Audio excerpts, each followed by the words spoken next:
Hello there, here, and we are back with 3 short visual novels. So this is a series where we cover 3 short visual novels, as the title says. The first game we're going to cover is Step by Little Step, developed by Summerorigins, who actually also designed this model, by the way, which is very cool, you know? Like, ooh, you want to commission her to make this model as well? Ooh. Yeah, you know. Summerorigins has been like a regular in this channel, regular cover in this channel. She has developed multiple games. I remember Through the Crack, that's one of them. I also remember Imago Dirge. That's the most recent one, I think. Or maybe it was the other game about a bride, which is also a short visual novel, which I also covered in the other short visual novel video. Which, wow, there's a lot of cards probably already stacking above from all the recommendations. But anyway, yes, where was I? This is our first game that we are going to play for the video. And I don't know what else to say. So, yeah, let's just start playing the game, shall we? Oh, this looks nice. Credits. Start. I feel a softness brush against my leg. Follow the familiar purring in my ear. It takes all my power not to look down at the ball of love nuzzling against my leg. It was part of the deal after all.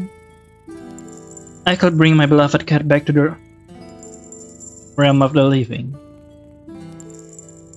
But only if I could do so without turning back to look at her. Yeah. Take the first step, huh? It is going to be quite the hike to reach the surface. I must slowly hearing the little jingle of her bell collar echo under me with every step as her furred body waltzes between my legs. I trust that she is with me. Under a step, I make my way up the seemingly unending stairs. Satisfied with all the nuzzling, she falls back. It makes walking easier, but not being able to see her or feel her fur against my leg makes me anxious. Is she still following me? What do you mean? I trust that she's behind me? I tentatively take another step forward, straining my ears listening to jingling of her bells. Is she walking a little slower? Or am I just imagining this? I trust that she's alright. No, she's alright. She's still alright. The fact that I can still hear her behind me is enough assurance for me to know she's alright. We have to keep moving. Only then I can bring her back. Can I bring her back?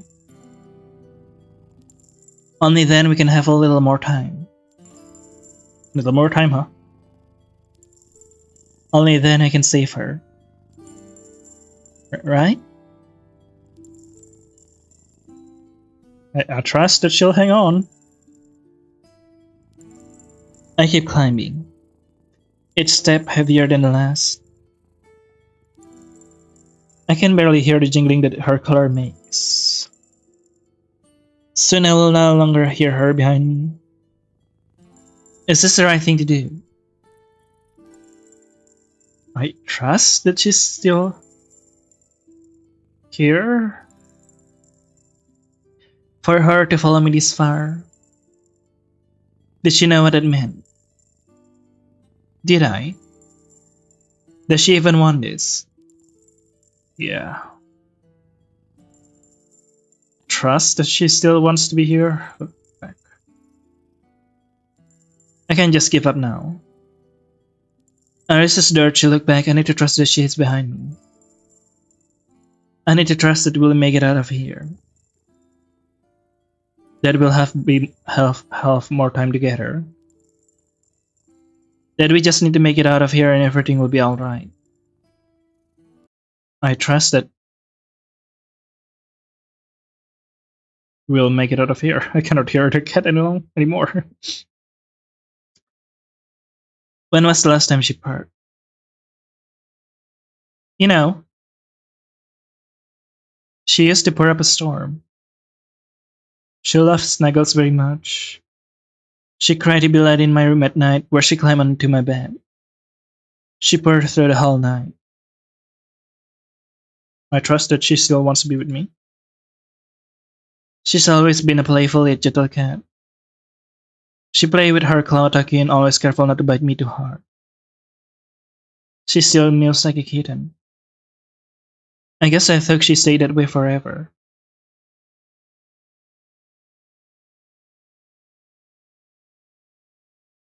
Yeah.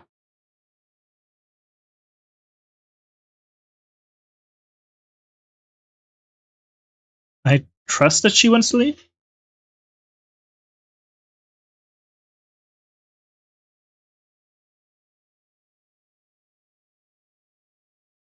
Sorry, I'm dimensional. I'm dimensional right now, be right back. Hello, I'm back and I'm feeling better. Let's continue. I never minded hand feeding her. It was hard at first, but I found a way to give her food water when she couldn't eat or drink anymore. I got on her food and feed her with a syringe when I needed to. Yeah.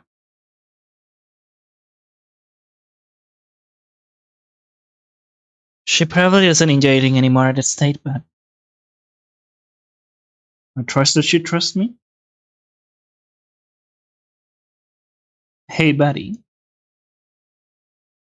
I'll take you to the garden against next spring when it's filled with birds and butterflies. You'll feel the cold breeze on your fur and hopefully you'll feel good enough to purr again. So please.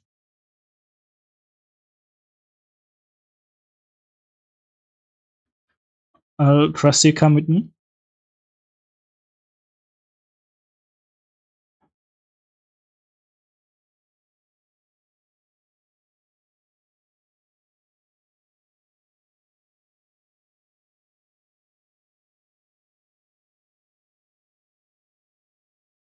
Sorry, this is way tougher than I thought it would be. Hey, okay, let's continue. At this point, I'm just being shellfish, aren't I? Is it wrong of me to want a little more time? How do I know where to stop? How do I know what you want? How do I know when to end things? I want to trust you, little one. But the truth is, I've always known how the story would end.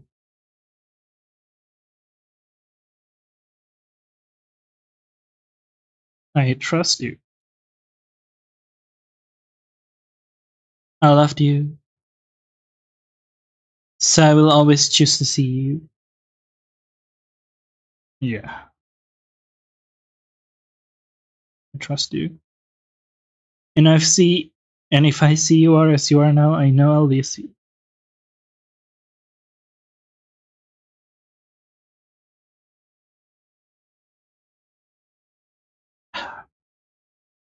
Okay, I'm feeling better again. Let's continue. But looking away doesn't stop the flow of time. I'll lose you regardless, I know.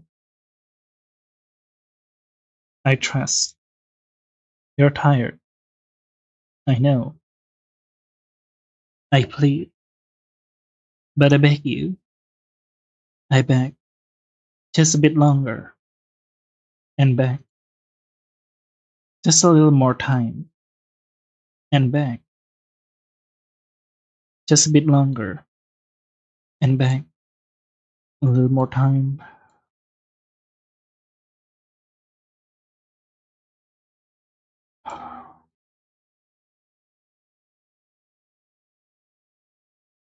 It's time to look back, isn't it?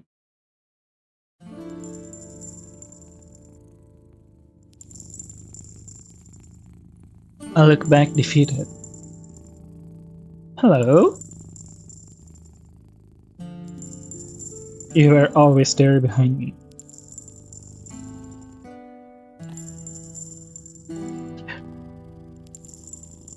I'm sorry, another break, please. Hello, kitty! Your face painless and relaxed. More relaxed than it's ever been in many years. You are in such pain. Was I wrong to keep you by my side for this long? I don't know. I guess it's not that simple, huh? The guilt of keeping you by my side will haunt me for the rest of my life. But I know you'll forgive me. You always have.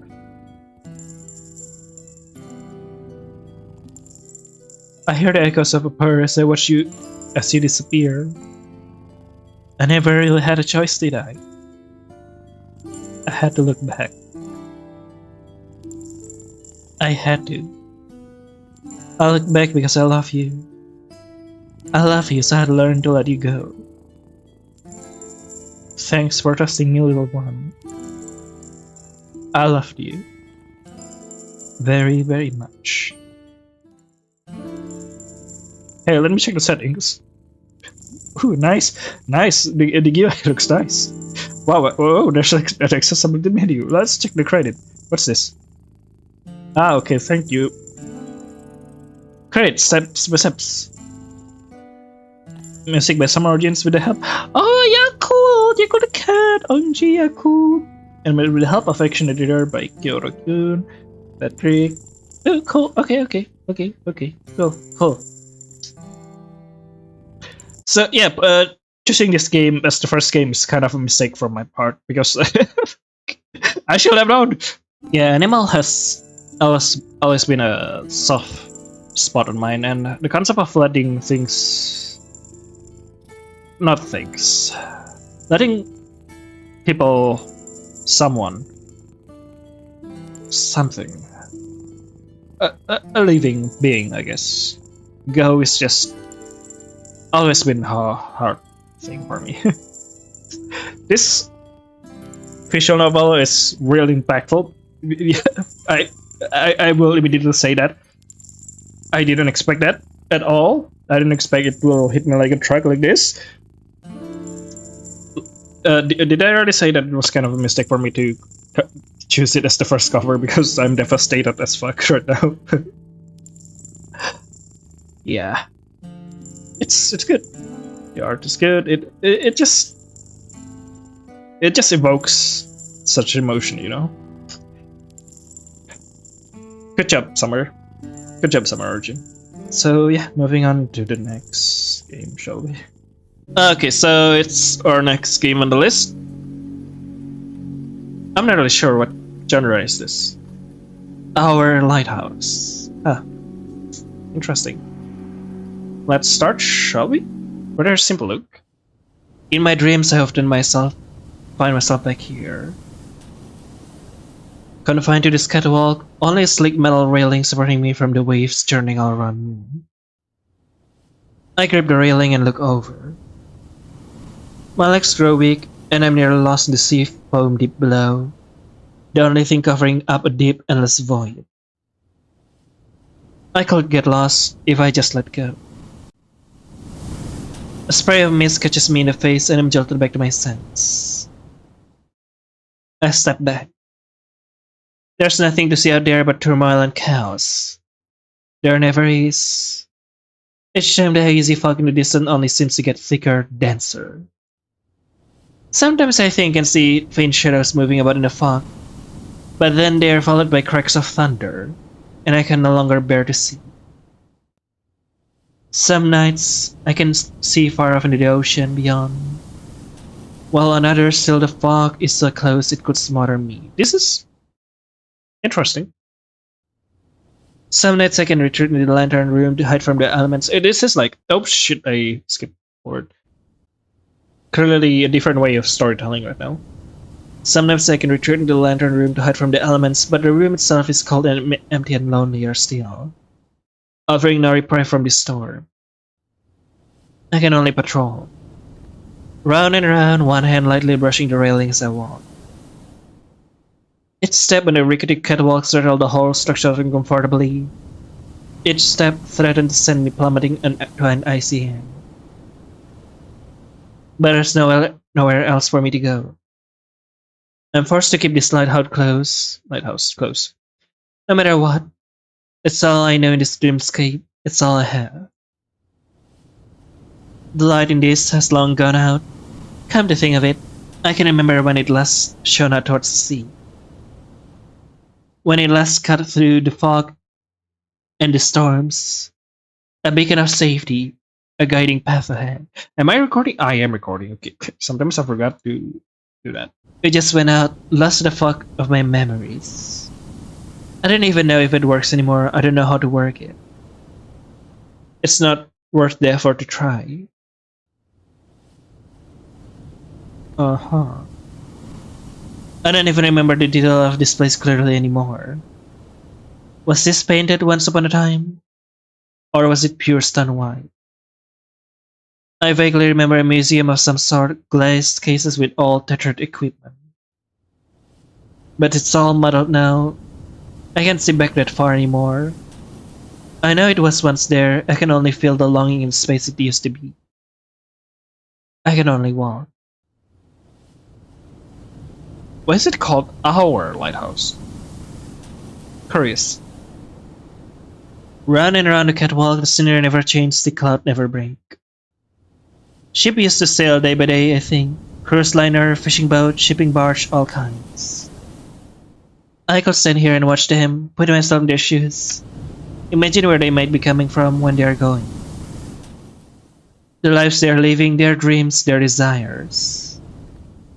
A flight of fancy, perhaps, but then we all have those. I thought I did, but now it's been so long since I've seen anyone come by I can't say for sure anymore. There is nothing up there. No matter how far I can see, it's just me up here on my own. Oh, that scares me. The catwalk crashes precariously, sending me tumbling to my knees against the railing. That scares me, the sudden jump. I can no longer distinguish the rain from the ocean waves from the tears streaming down my cheeks. Doubled over, I let myself feel the pain. It hurts. It hurts so bad I can keep doing this, I know that. But I know no matter what I'm going to go... I know no matter what, I'm going to go back to sleep and end up right back here again. It's getting foggier. I can barely see past my feet anymore. Have I ever seen any further? I'm not sure anymore. But I can just stay here steeping in my misery. With a deep breath, I stand up and I look to the left, to the right, left. I look behind me towards land. That's right, there's a road that leads up here. It sprawls far off into the mountains, back to a world that once held so much meaning to me. This place was once so precious to me, back when we first came here. That's why it's our. You told me that the ocean was a place of infinite wonders, yeah. I'm not sure when it lost that magic for me. When the colors faded, the clouds fell over it, the surrounding landscape burned to the fog. I guess when they're gone from you, huh? I'm not sure when I'll lose sight of that road that led me here. Watching the sun set over it, holding your hand. Oh, you told me that no matter what happens, this will always be our precious memory, our lighthouse. I'll always have this memory with you to look back on. No matter where the seas ahead take me, right, Mom?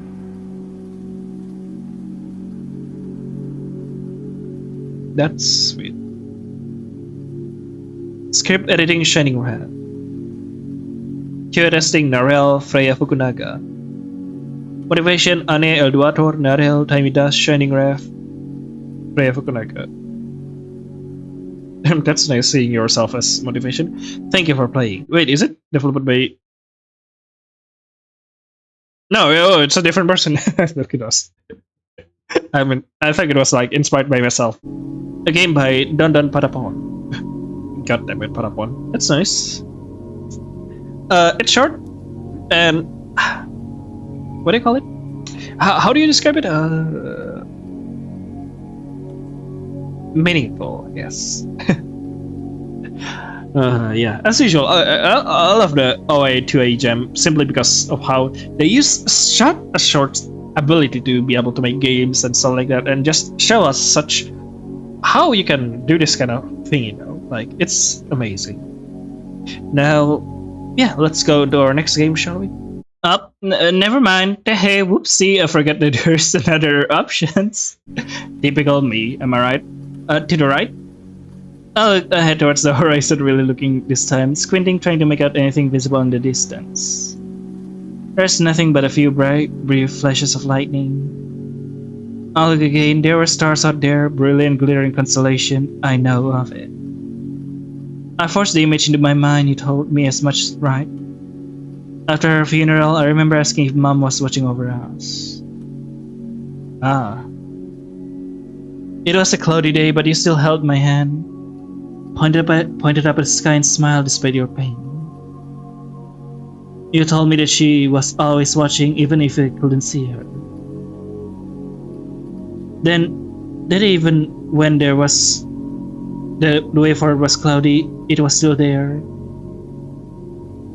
All I had to do was hold on and start walking. I look again. There's a bit of sun peeking through the clouds now. I read it as pun seeking, I guess.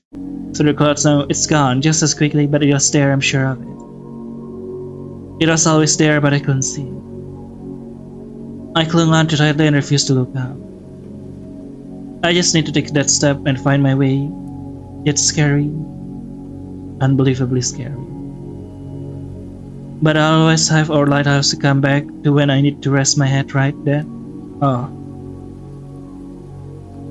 I see.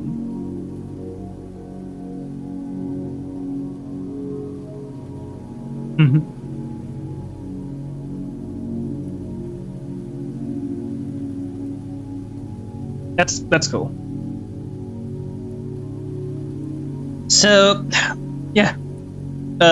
My review is the same. It's nice. Love the story, the heartwarming story. Now we are moving on to the next game for real now. Okay, so this is our third game for this video right now. It's called Monarch. Butterfly. Interesting.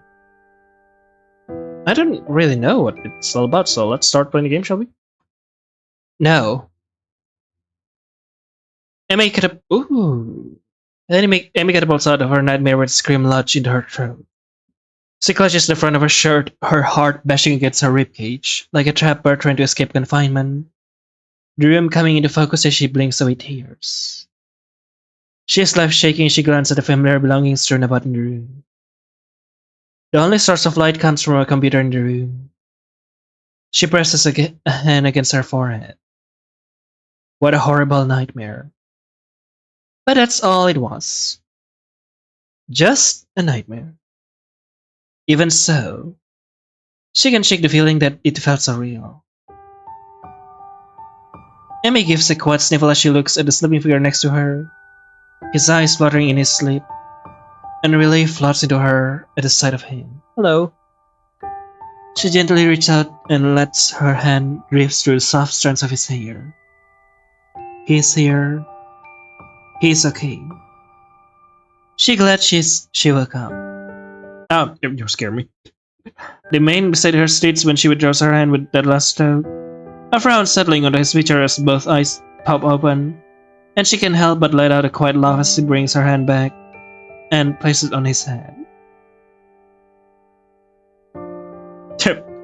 That is my hand now. Please don't remove it. Oh, is it now? She tilts her head curiously at him, easily falling into their typical banter despite the horror she endured while she slept. Her fiancé gives a very serious nod. I put a ring on it. See? Right there.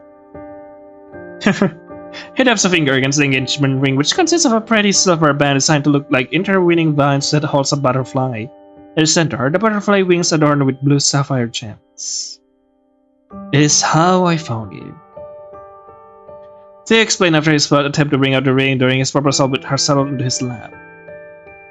She's been so excited she flat out jumped into his arm before he could even fully get down to one knee, not even bothering to see the ring and ultimately shouting yes. He had continued on. I was about to say something, but I guess I will save it for the review later. I trailed after one of these little guys, and next thing I knew was you were standing there. As soon as I saw you, I thought, damn, why is that girl standing out in the rain without an umbrella? There's a department store selling them right there. He laughed as she slightly wiped his arm. It's a memory Amy cherishes even now as she watches him drop his hand, snuggling deeper in his pillow. So, what woke you up? A dream, maybe? Oh, I know. It was a sexy dream about me, wasn't it? He then wiggles his eyebrows. Stop. You'll have to reach a little lower than that if you want to get my engines revved. But that's okay. I'll let you try again. Amira rolls her eyes at him, but at the topic of her dream. She swallows hard. A knot forms in the center of her throat. It was horrible. I had a dream you died, and I was stuck somewhere. I couldn't get to your body ages. Her bottom lip trembled as she recalls the nightmare in its entirety. The crushing horror of the man she loved being dead out of reach, but out of reach. Her hands chained and bound to some wall. She feels Theo reach over and wrap her back. Then she's drawn into his arms, his familiar scent surrounding her as she burrows her face into his chest. His smell and feels like home.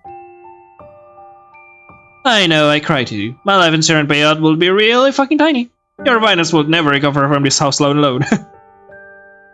He shudders and she can't help but laugh, winding her arms around him. She's glad that he's here.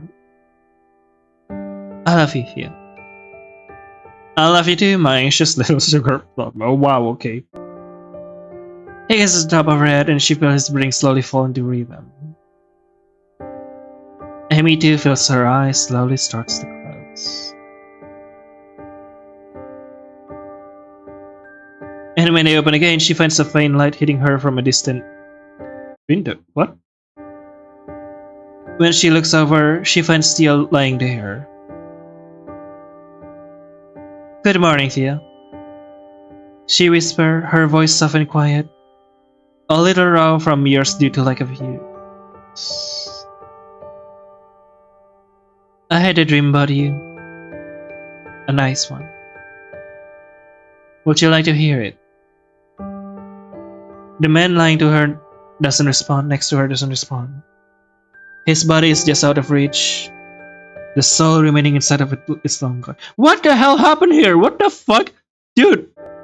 She closes her eyes as she leans against the wall. Her wrists and ankles change to the concrete. So it is real. I was like, what if it's real? Wouldn't it be silly? But then I was like, no way, that's real. And then it is real. What the hell, dude? You're lying next to me in our bed.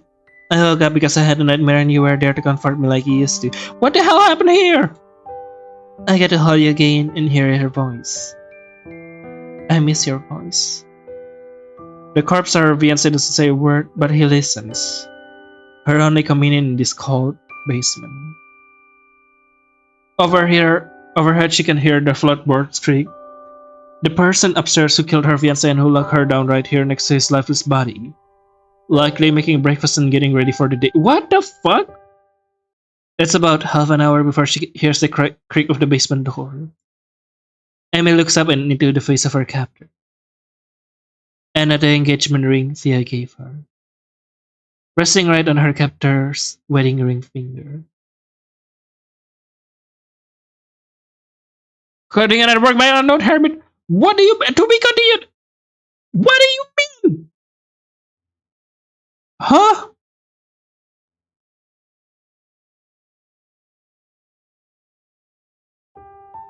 Excuse me? No. It's the same thing. What the fuck? Okay, cool, I guess. Well, that's a way to end this video. But let's review the Monarch. What I want to mention back then, but I hold back, is because the way the dialogue box design and the scene feels like you're watching it from like an aquarium or something. It just feels kind of weird. Story-wise, sweet, nice, and then suddenly turning into darkness twist, which I don't know what it is. which is I guess the sweet part is nice, but the sudden twist is just like, what the fuck? Especially with the characters thing. If it's like just suddenly like realizing in the dream that he is dead, I can accept that. Like, it's time to move on. But then it's about her getting kept. What is? I don't know. I don't know, dude. Unless this is some part of like a bigger story, then that is very confusing. But it's still nice about the bittersweet part, I guess, for it. So we've reached the end of the 3 short visual novel. I hope you enjoy all of them. Yeah, you know, we will cover more 3 short visual novel if I can shortly. I guess, unless my schedule is like packed with other games, but I wish I would be able to do so.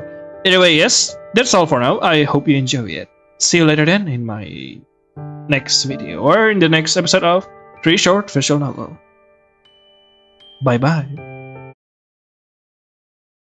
Okay, wait, before I end, seriously, before I end this video, I'm just so bamboozled by the fucking idea. It's like you're being served with a chicken soup, right? Like, you were expecting, oh, yes, comforting or like sadness from the chicken soup, I guess, like, maybe heartwarming or maybe bittersweet, and then suddenly when you finish eating the chicken soup, the fucking waiter just goes in and pulls the table cloth, whatever you call it, and you just watch the whole thing in the table just flew in front of you in shock, and then the waiter suddenly does a backflip while juggling 3 chainsaw. That's how it feels. I don't know. It's just quite weird. But yeah, that's all. I ran too much. Bye bye.